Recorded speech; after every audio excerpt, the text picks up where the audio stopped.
Hey everyone, in this video I'm going to be looking at how we can use the equivalent of floating groups in Toddle, because as every bubbler knows, a floating group is something that can float from either the left or the right and can live above the main content of the page, and we can put all sorts in there. So in this example I have a list and I can click to edit, and then I can float out this group and they can edit the details and then close it. Okay, so it's a fairly common structure in Bubble that is in our container section here under floating group. Okay, so how can we do that in Toddle? And it's actually very straightforward, although there's nothing called a floating group as such. It's something that we need to just create for ourselves, if you like, but it's very, very simple, much easier than you'd think.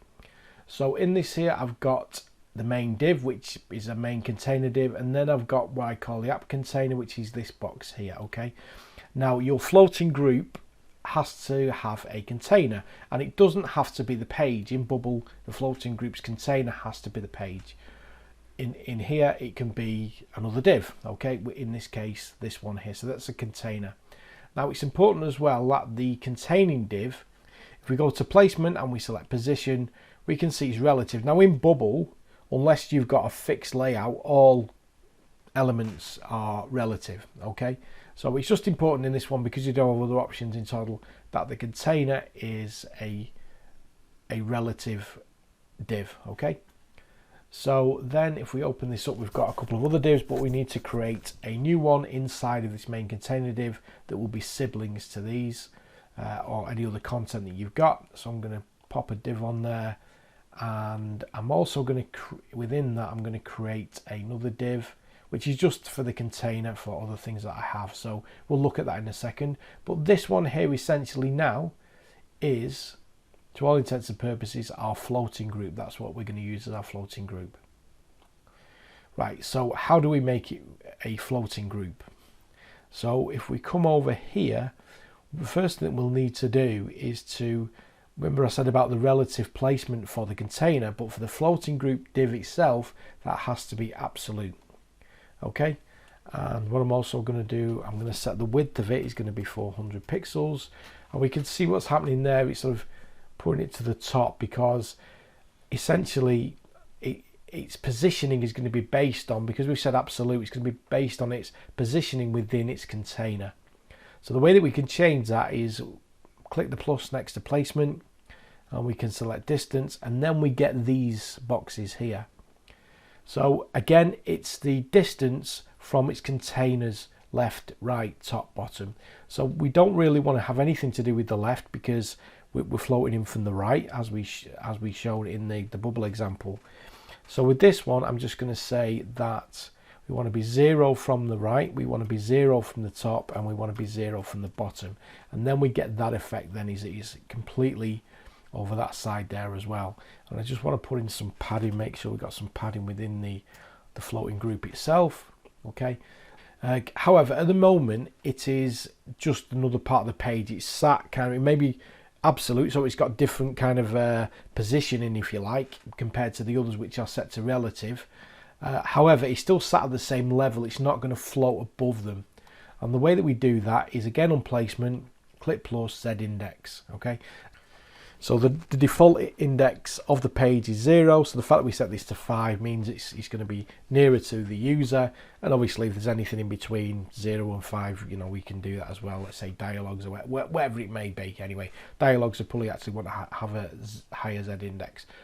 I digress. So the point is, right now, is it's going to float above the content. So what we'll do to make sure it's perfectly visible is we will give it it's a bit too dark, slightly different color, and we will set the radius of the top and bottom right to be the similar radius to the actual container, so it doesn't look silly. Why not give it an outline?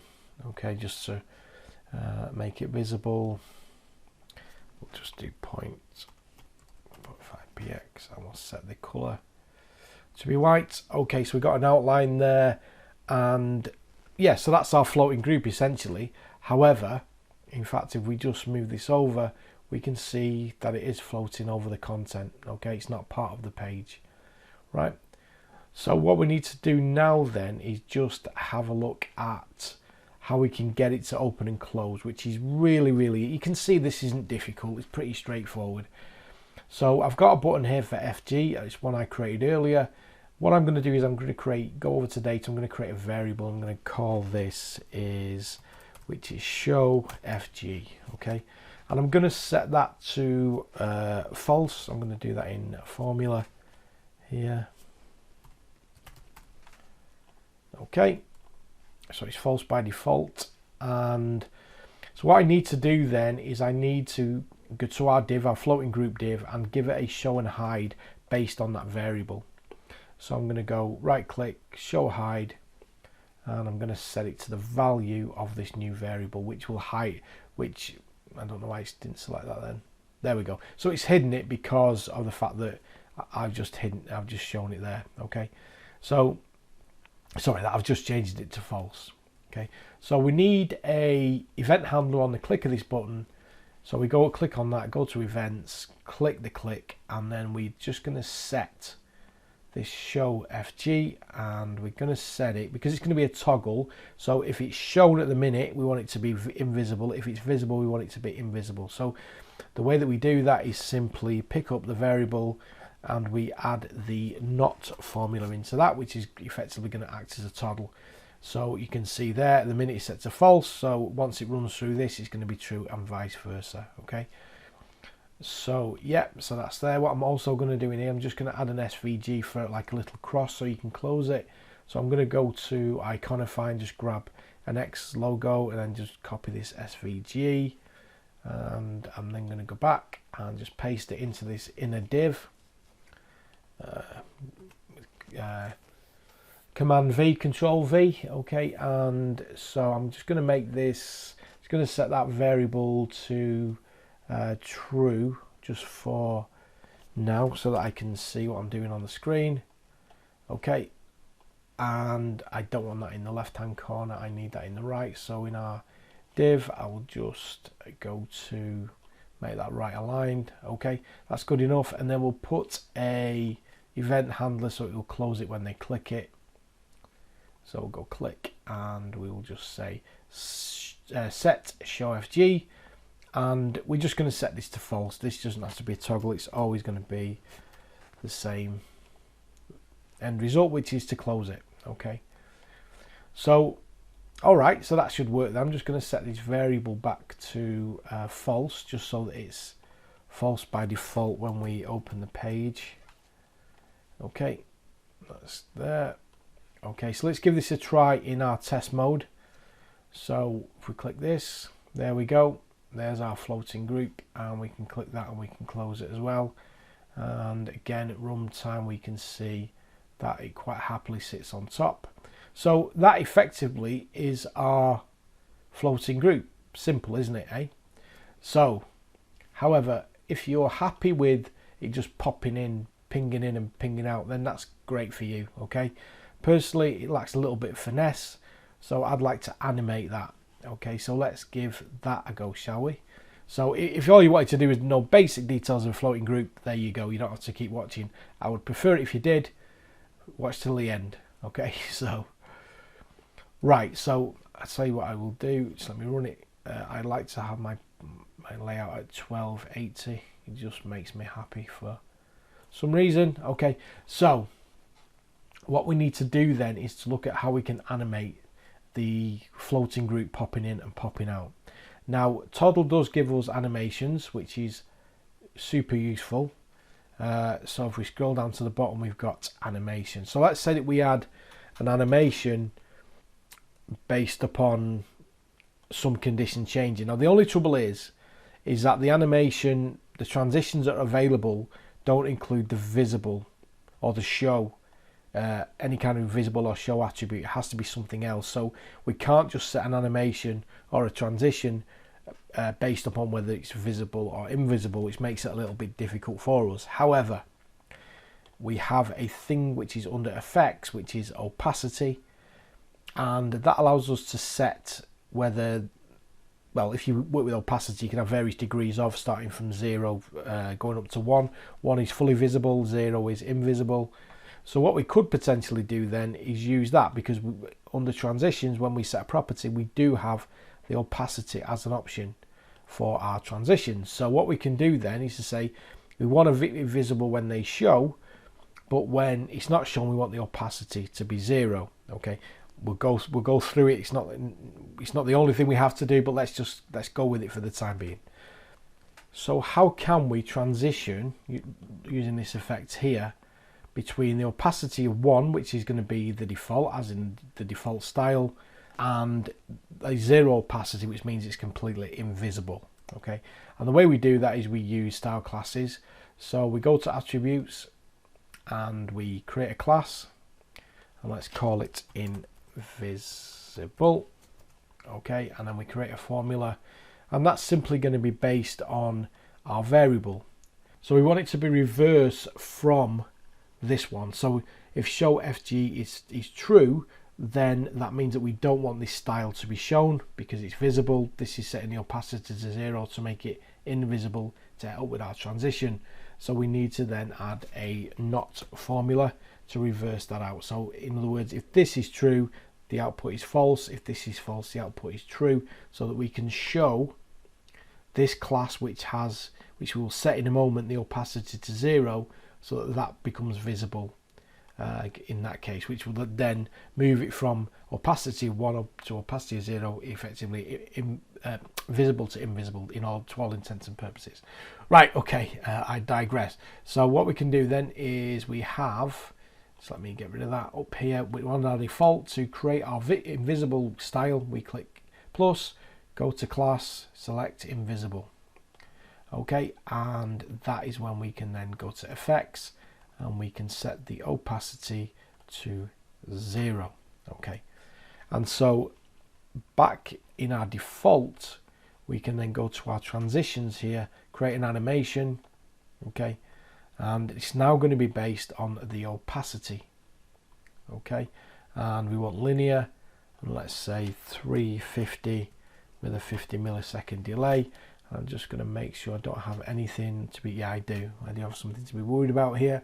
So I'm just going to set that to none. Okay, and now if we give that a go, we should see it be a little bit more animated.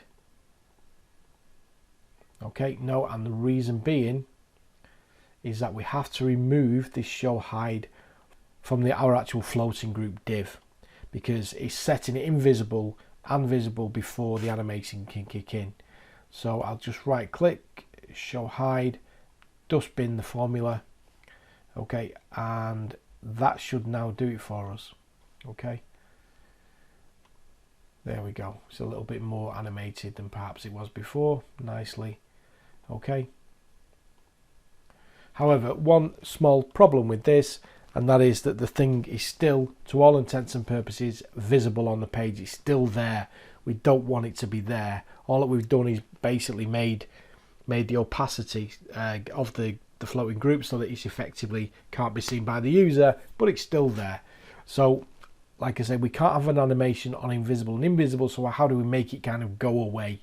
Okay, and what we can do then is on our invisible style is we can change the width to 0 pixels. Okay, and then back in our default, we can then set another transition to be based upon the width.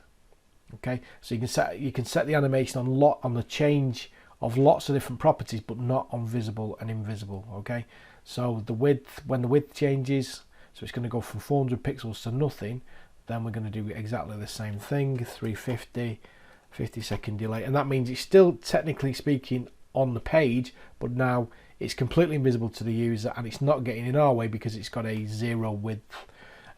We've got some padding on here which we'll need to get rid of in the event. So again, don't forget I need to go back to our invisible one and make sure that there's 0 padding on that when it is invisible, so you can see it doesn't exist to all intents and purposes.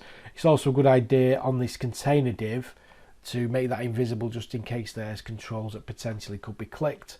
So I'm going to do a show hide on this one, not the floating group, the container div within the floating group, and I'm just going to do show FG. Let's not pick that up, show FG.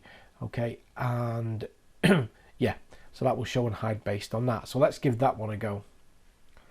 In here, so floating group, lovely. Okay, lovely jubbly, you can see pretty nice animation in there now. Okay, so there's our floating group, and that's how to animate it as well. So pretty straightforward, there's no big deal. As I say, there's a couple of differences. The main one being, of course, is that the floating group has to have, under this placement, it has to be set to absolute. Now we don't even have that option in Bubble, so this is just something that is now available in Toddle to you, and you can use it in different places if that's what you want to do. So I hope that's been useful for you, especially if you're coming from Bubble and you want to work with floating groups and you're wondering what you needed to do. That's pretty much it. Thanks for watching. Please like and subscribe if you found this useful. It just helps to get the word out about Toddle, which I believe is an absolute fantastic front end tool and probably the best one out there, to be honest. When you figure it out how it works and all the things you can do with it, the flexibility and the power is pretty staggering. I absolutely love it. Even though I've got a lot of love for other no-code tools, I spent years with Bubble. I love other things like WeWeb. To me, Toddle is just a complete joy to work with. So by liking and subscribing, the word's getting out there about Toddle. If you're interested in that and you want it to succeed, great. If you want to get the word out about what I'm doing, also like and subscribe. It all helps. But listen, have a great day. Appreciate you taking the time to watch this, and take it easy.